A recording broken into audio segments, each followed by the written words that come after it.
the communication, they were like, the hitter was saying, "Hey, I saw this pretty easily from you." An experienced hitter would tell a young pitcher, "Hey, you're flaring your glove every time you're trying to throw the split finger. It's like it's real easy to see. You got to change that." And after the major league players had a 4-for-4 night off this young pitcher, and the pitchers would talk to them about what they were seeing in the hitter.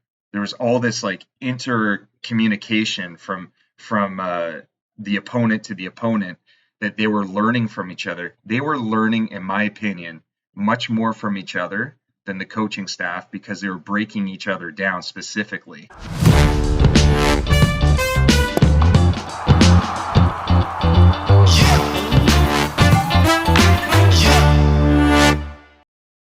Hey, this is More Than Velocity with Ryan Croton and Jordan Oseguera. I am Bart Pear, and today we're going to be talking about COVID and the pandemic's impacts on training at a bunch of different levels and just performance. And we kind of got talking about this, in the office the other day, and thought I would make a good topic, just to kind of go through some of the challenges and what we've seen that's worked, and how to keep players safe through all the juggling of schedules and changes that are going on. So, Ryan, I think this was something that you thought would make an interesting podcast. So I'm going to let you just set it up and run with it.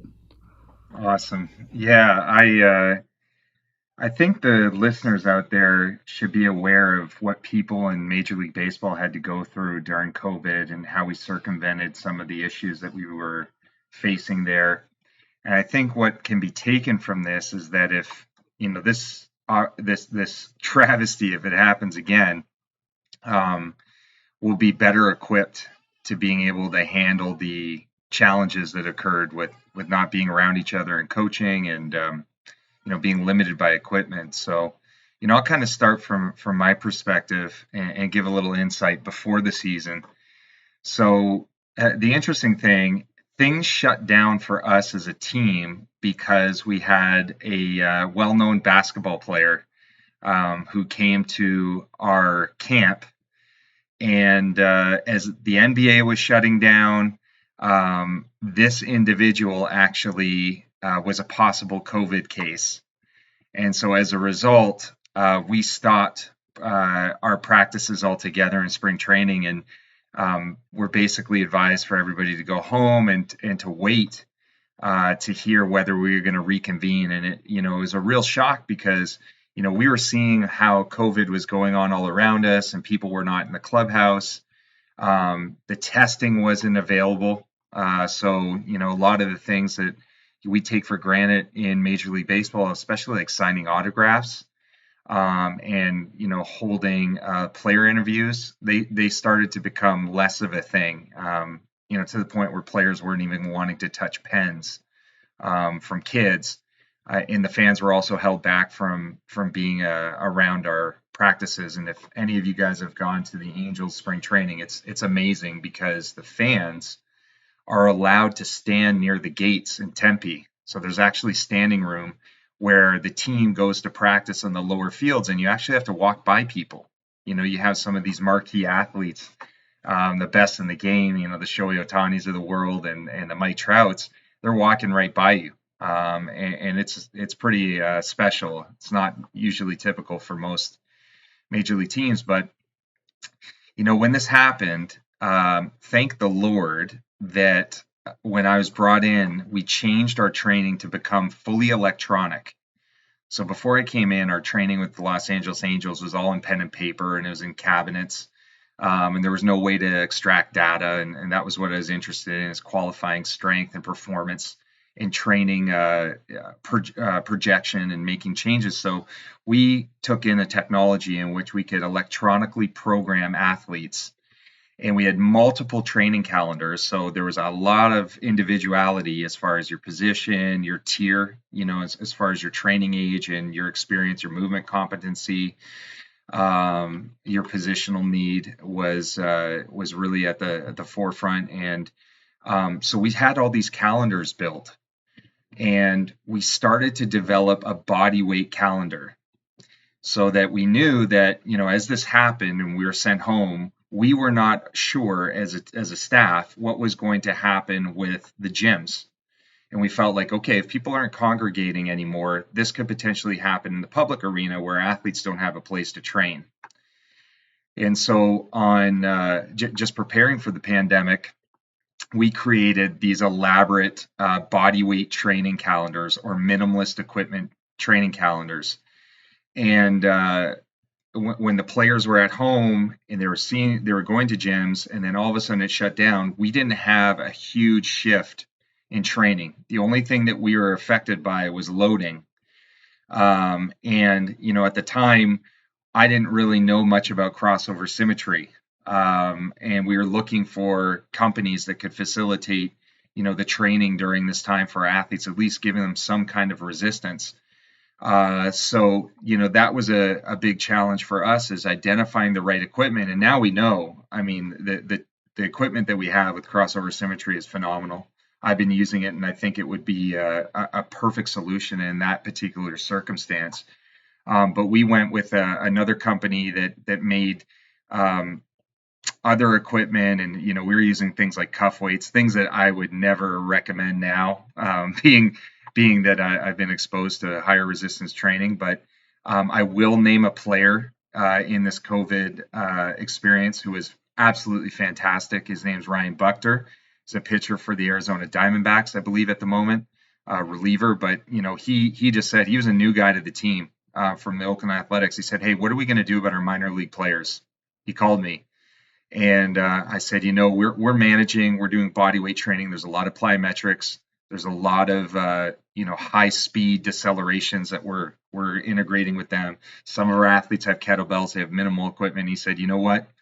For players that don't have anything, I'm going to drop my credit card down, and I'm going to take care of them." And I was just blown away. You get to see, the true colors in people when there's, some type of challenge that needs to be overcome. And he was just animate about keeping the guys' fitness levels up, and whatever they need.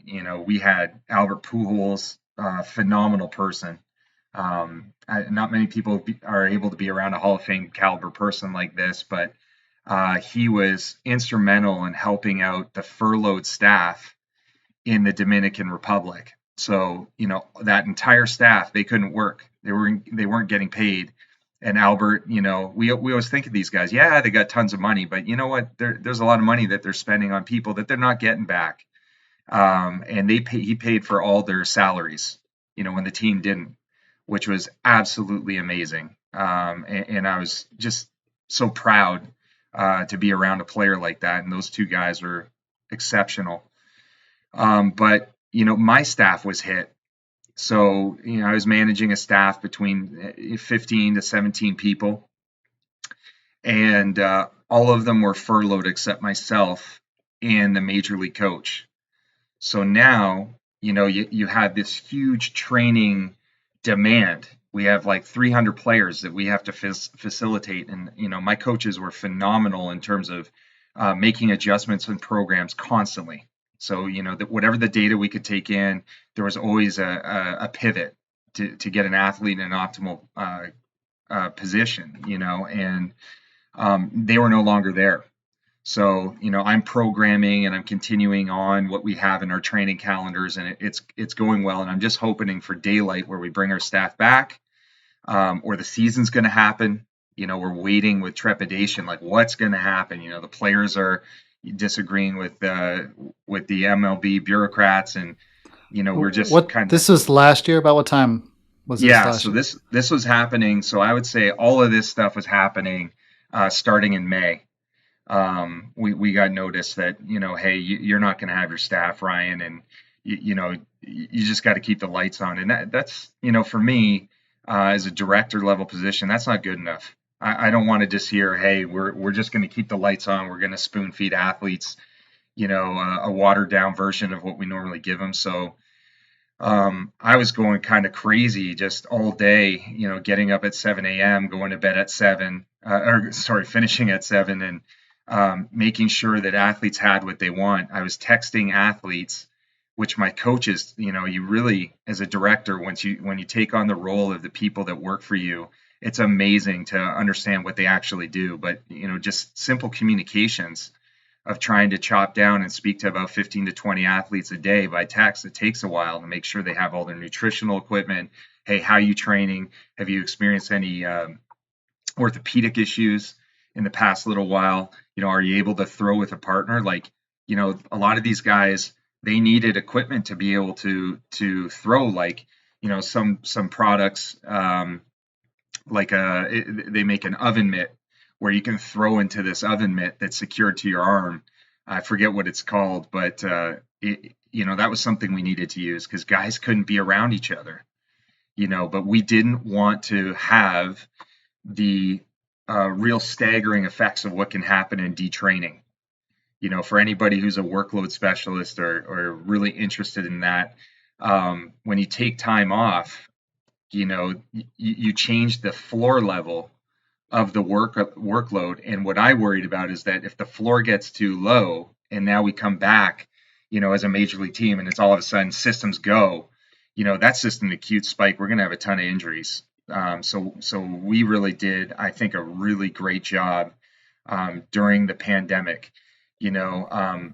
So what was some of the players' reaction? Some of them obviously embraced this. Others were, did you see the gamut? What was going on? Yeah, it was, I think the only thing that I think the players really took, some positive in is that they're around their families. They're seeing their kids more, and they haven't had that. But, everybody having this social cutoff, had their own mental elements that they're going through. And so, I talked to our sports psychologist, our mental skills coordinator, and really tried to nail down, hey, we need to give these players some strategies while they're handling this right now. We can't expect them to all be in a good place. Obviously, they need to be aware, not all 300 players are aware that we actually had a sports psychologist. We had somebody who can work clinically with them. But we had to make it known that, if you're feeling this, who knows? You could have had some guys that, are smoking marijuana. You don't know what they're doing to try to get around this particular time in their lives. So, we had a lot of outreach with our players, and we had a lot of back and forth and communication. And, the hardest thing on me was just not having my staff. And, Right. and it really hit me hard. And Jordan, you just stayed on your yacht the whole time, right? You just went off and Yeah, it's not that hard, when you have the resources that I have, no, it was obviously really weird. Me and my wife at the time were, living in Arizona in a 2-bedroom apartment, newborn kid, and the whole world kind of shuts down to where you're not allowed to leave. So it was a weird setup. And then you're obviously used to going to the field every day, and then that stops. You're used to communicating with these players every day face to face, and then that switches over to text messages, emails, FaceTime, and then obviously, the Zoom meeting becomes so big for everyone during this time, to where even staff meetings, once we got going from the COVID season, was everyone's spread out in the stands and we're meeting over Zoom because we're not allowed to be within 30 feet of each other, or 50 feet, 60 feet, whatever it's going to be, to where we can't be screaming across the stadiums. So it was a very weird thing. It's something you adjust to. But just kind of going back to one of those situations where Ryan was talking about, Ryan Buchter, fantastic individual. And that was one of the things everyone really missed out on during the COVID season. There was plenty of times me and him would be after in the clubhouse. We'd have to keep our distance. We're going over the day. We're talking about things. We're going over kind of his observations.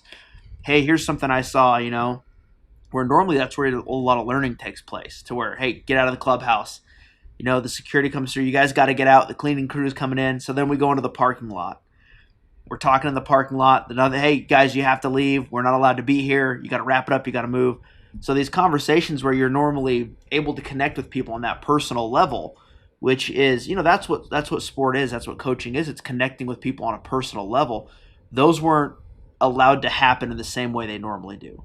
So that was probably one of the hardest things for the players in general was, a lot of times in the professional atmosphere, a coach isn't there to instruct. He's there to listen.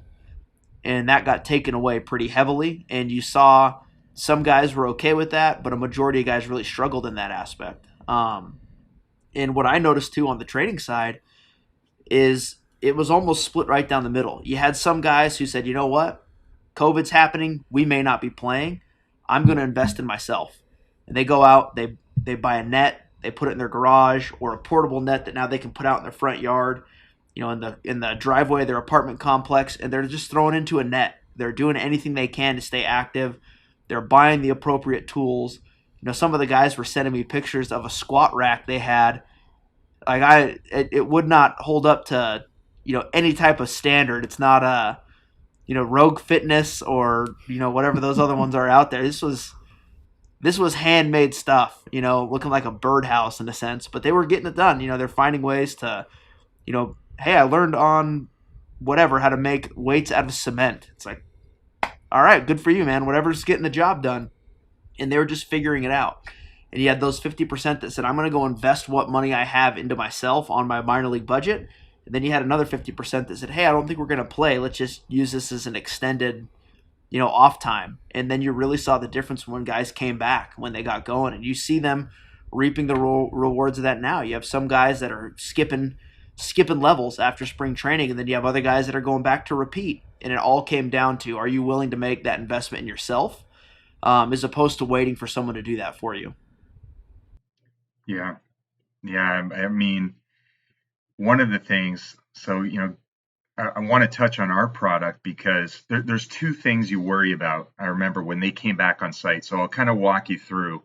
Um, we get the call, hey, there's going to be a major league season. And then all of a sudden, everything starts to ramp up. The anxiety levels of everybody starts to get elevated. And they start bringing back some people. Not everybody, but they start bringing back some of my staff. Our minor league coordinator, Danny Escobar, he came back to us. Our major league assistant strength coach, Adam Auer, who is phenomenal. Both those guys are great. He came back. So now there's four of us. And our dietitian was going kind of crazy because now they have to create individualized food. So there's got to be some type of method that they get, their own packaged meals. There's no more buffet style, which was easy to order a lot of things in bulk and guys could take what they want. So, there's a lot of dietary things that, she had to worry about, and it was, a lot. But as we got cooking, we understood that the most important thing was communication. We didn't have objective data.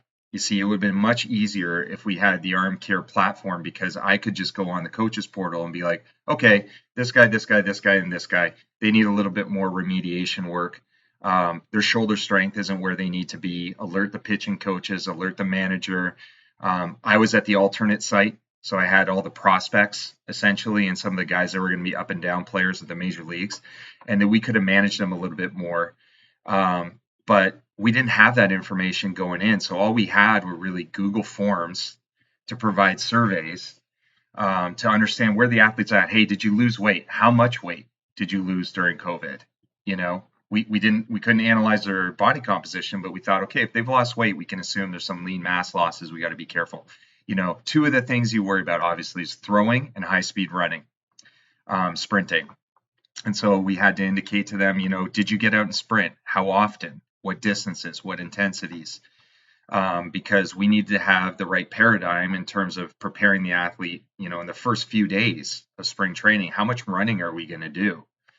We had to do that. We talked about all sorts of things, access to a gym, access to equipment. It's such a big disparity because you got your major leaguers. Some of these guys have like an A1 performance center in their houses, and then you got guys in the Dominican that are throwing rocks. Like they just don't have, all the things that are necessary for them to be, ready for the season. So now we took those training calendars and we had to intermix them. Hey, we rated them 1, 2, or 3 in terms of their COVID preparation, and we had to give them exactly what, they needed. We couldn't lump everybody together to do all the same things all the time, because we could be overtraining the undertrained athletes and undertraining the higher trained ones. So we had to be real careful about that. But I remember when we were in Long Beach State, and if anybody's ever been in Long Beach State, they have this ratty indoor pitching bullpen. I mean, it's not the best looking thing, but we hauled that thing out because we had to have an outdoor weight room. There had to be airflow, and there was some open sides of this caged in bullpen. And we set up, we had Kaiser machines, we had everything in there. We made the best of this particular situation for guys to come in and train. And it became a real meeting house for people because you couldn't congregate, in the clubhouse. They had very small locker rooms. There was you get in, get changed, you get out. You can't eat in there. We had some of our testing equipment in there, but it had to be with low numbers. But we would congregate in the weight room, and the beauty part of this is you really got to know players.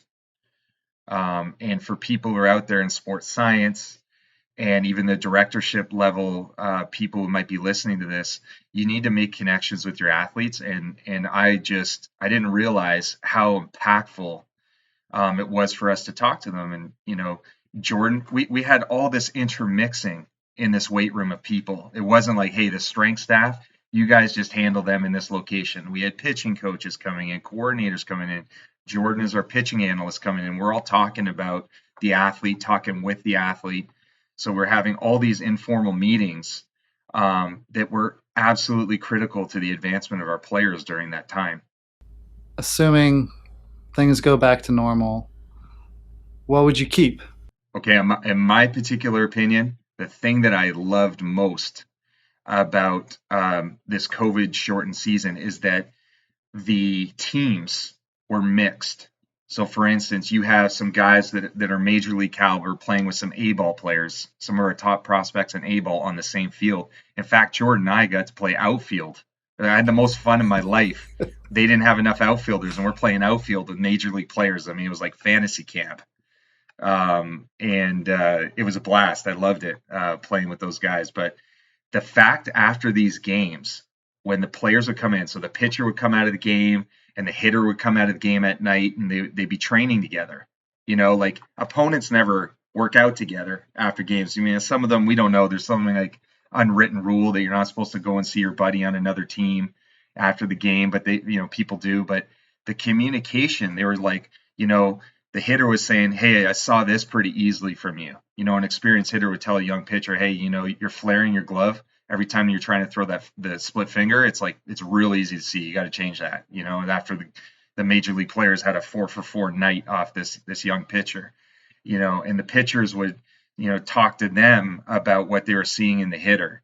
There was all this like intercommunication from the opponent to the opponent, that they were learning from each other. They were learning, in my opinion, much more from each other than the coaching staff, because they were breaking each other down specifically from the player's perspective, and we just saw so many guys get better, like Chris Rodriguez up in the major leagues this season.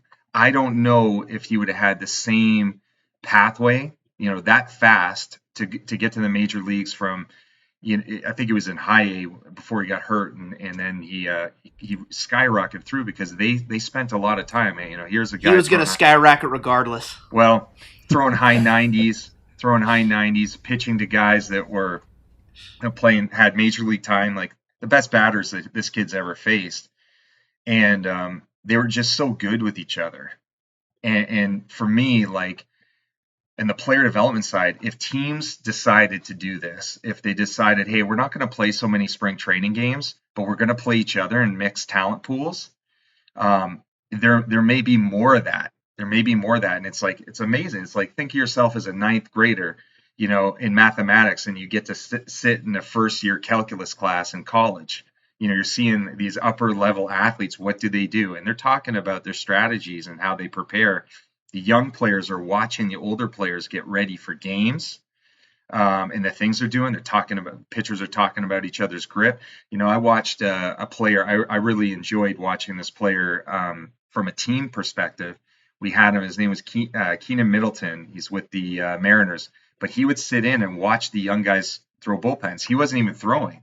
but he just wanted to go in and talk to him and give him positive encouragement from a major league player. So, I saw some really great things that would be great if they were retained in the So, game today. so some of the major leaguers, they were having fun with this as well. Oh yeah. That's pretty cool. Oh yeah.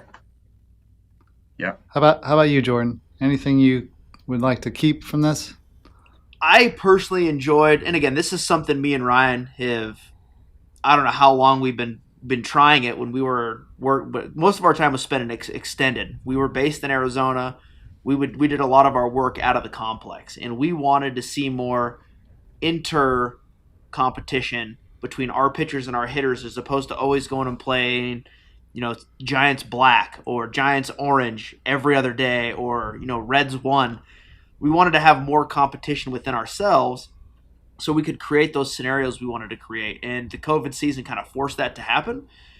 So it wasn't because we were recommending it that it got done. It was, kind of circumstantial that we finally got it done. But again, I really like that because, to bring up Chris Rodriguez, that guy's a big leaguer from the day he got drafted when it comes down to it. But now you have guys, those low A hitters, that are never going to face Chris Rodriguez.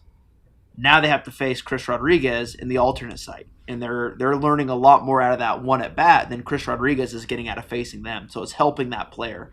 But then you have the same thing. Chris Rodriguez is going to face a guy that, has, he probably would have started in Double A, and now he's facing a guy who's an up and down major leaguer, and he's learning on that end as well. So everyone's forced to learn from each other, and then there's plenty of razzing, there's plenty of ribbing going on.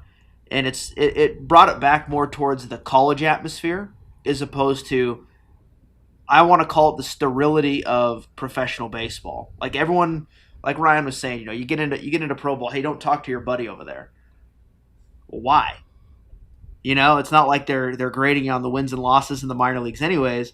But then all of a sudden you get into this, this pride and ego in a good sense of, well, I got to strike my buddy out because he's the guy who's rooming next door to me. I don't want to hear about it. I'm going to strike him out. And then he's saying, well, I'm going to hit a double because I don't want to hear about him striking me out, because now you have to deal with this person every day. And it's almost like, Bart, you have twins. Yep. And I guarantee that competition is through the roof because I've brought it up before. I've seen them play baseball in your backyard before, and they were borderline seeing which one's better at sliding headfirst into a tree. Like there's competition to the level because it's like, I'm going to one up you. I'm going to do better. And it's a healthy competition. It's not a negative competition. And you don't normally see that in pro ball because it's more about, did you personally get what you need to done today? And that's one thing I would still love to keep around, is to have that inter team competition as much as you can. In a real sense, not a, hey, who pressed more or who jumped higher. It's, no, did you strike this guy out or not? Did you strike your roommate out? I think that needs to be happening on a regular basis. My huge positive that I saw out of this was it forced not just me, but the entire baseball industry to get into remote coaching. That was something that had happened in the past, but everyone was like, well, I want to work hands-on. So people had to learn how to communicate things without being in person. So technology was stretched, it was pushed to the limits. And I know for me personally, it made me grow a ton as a coach and a communicator, because now, if I'm in person with you, Ryan, I can use examples, I can use hand gestures, I can use body language, I can use a whole bunch of different things to help get my point across. But now that me and you, like right now, I'm in Utah, you're in Arizona, we have to use words very distinctly and with a lot of purpose behind them, to where we can't have those fillers. It needs to be direct, it needs to be to the point, and it needs to be impactful. And I think you started seeing the teams that really invested in communication are reaping those benefits now. And the teams that were just kind of like, hey, we're going to do this on a shoestring right now. We're going to cut, we're going to figure this out as we go, and whatever happens, happens, as opposed to going, all right, this is the technology we need to make sure that our players are getting this information. Buy it. Just get it done. And then, they're, like I said, they're reaping the benefits of it now. The harvest is plentiful for them when you look at the standings across not just their minor league systems, but obviously what's matriculating up to the big leagues. The teams that didn't really invest in that, or they invested in it but they didn't want to actually harvest that, you're seeing that as well. So for me, there's a lot more positives that came out of it than negatives, and it was challenging. There was a lot of challenge in there, but challenge makes you grow. There's nothing in the world that grows unless it's stressed. You need to stress a muscle. You need to stress anything in life to make it grow. And the people who responded appropriately to that stress are seeing positive growth out of this. Yeah, you hit the nail on the head, man. Coaching language. I mean, that was something that we were okay with because of the electronic format we had. We had videos. Some of the videos we could give the instructions, the key cues in Spanish, in English. Some were voiced over. Some players, some of the videos were like a couple minutes long. Players usually are good for about 10 seconds to watch an exercise, but the more detailed ones, we walk them through.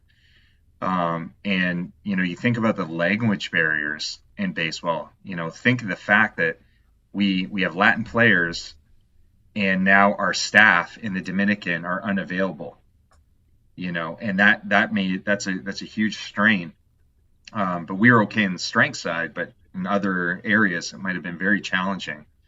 Being able to find an athlete. I mean, it's great to talk about the communication because you have to figure out, what do they know and how can you make a metaphor or an association to their mental model, in that particular, as you're demonstrating it.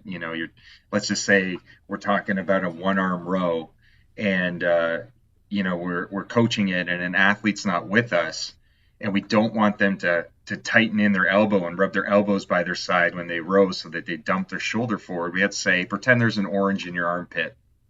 Now row. Think of that orange staying in your armpit. Can't get your elbow down. That's the position you need to be in. There's just so many different things as a coach that goes through your mind in terms of how you're connecting with that athlete. So, Jordan was spot on. The other thing I wanted to communicate, to our listeners of the importance of being humble and being humbled by your athletes.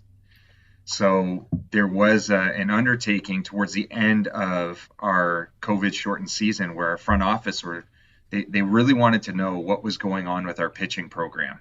Our pitchers weren't developing at the same rate as our hitters. And obviously our team was our Achilles heel was pitching. We had all these unbelievable hitters that could bang with anybody, but when it came to pitching, we couldn't stop the bleeding. And so we had this organizational wide survey on how can we improve pitching from everybody's different discipline. And at the beginning, I mean, this was catered to the coach. It came down from the front office, the coaches, the directors, the managers of their department. But when I got mine, I just sat down with players and I wanted to get their opinion. Where can we do better on the strength side? Where can we do better on the pitching programming side? Because I want to give them a voice to communicate, and the players, you empower your players to tell you what they like and they don't like. You are cutting the fat on your program to get right to the nuggets. You're finding the gold much faster when you communicate that way with your athletes, because some of the things that you think you're doing that are working well and the conditions you're giving them and they're not improving. Like, for instance, one of the things, we throw bullpens without any pitch tracking technology. We didn't have Rapsodo. We didn't have, some of the technologies that are out there, TrackMan mobile. But one of the pitchers said to us, he's like, why can't we throw our bullpens on the field where we have all this technology and we can get information about our ball movement, our grip, the things that are, more impactful and are objective. And I thought, man, that's a great call. That helps us as a coach. We use this product called, I won't name the name, but it was a dynamometry product that was very comprehensive.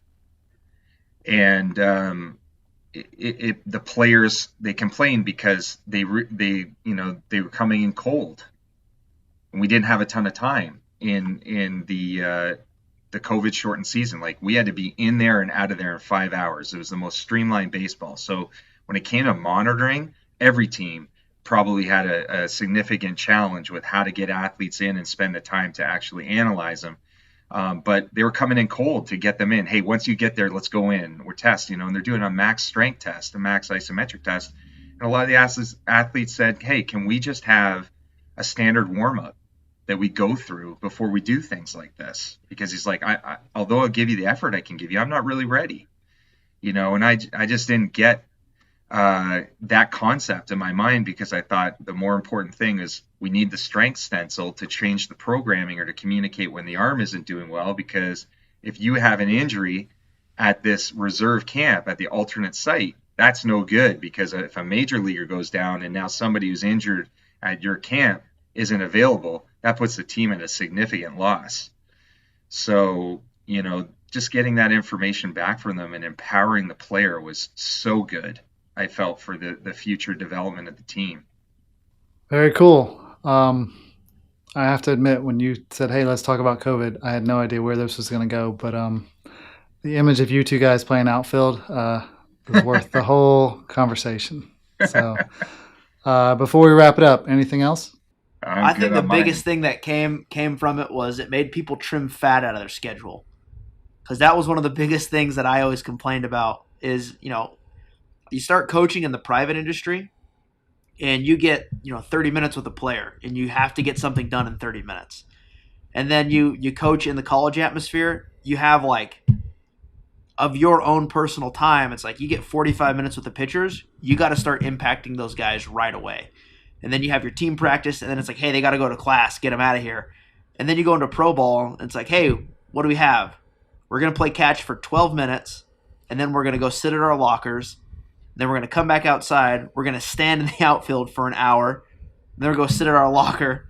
And then we're going to come back outside. We're going to do PFP for 5 minutes. Then we're going to go sit down at our locker. And then we're going to eat. And then we're going to go in the weight room, and we're going to stand around and watch guys for about an hour. And then we're going to eat again. And then we're going to sit at our lockers for an hour and a half. And then we're going to go play a game. And then what? But after then we're going to go back and sit at our lockers for a couple more hours. So it's like, it made people kind of streamline the process and go, okay, well, let's be productive with our time. Let's make sure, just because we have 12 hours doesn't mean we need to use 12 hours. Like, let's get it done in 4 instead of making everyone sit around here all day. So it helped people streamline things. And I think that's why a lot of those organizations that hired a ton of college coaches that have had these time constraints have been thriving so well through it. Very cool. All right. Well, I think that wraps it up. Appreciate you guys listening. Like I said, we're open to questions. Hit us up on the armcare.com site through support or wherever you're listening to this, YouTube, wherever. And until next time, thanks.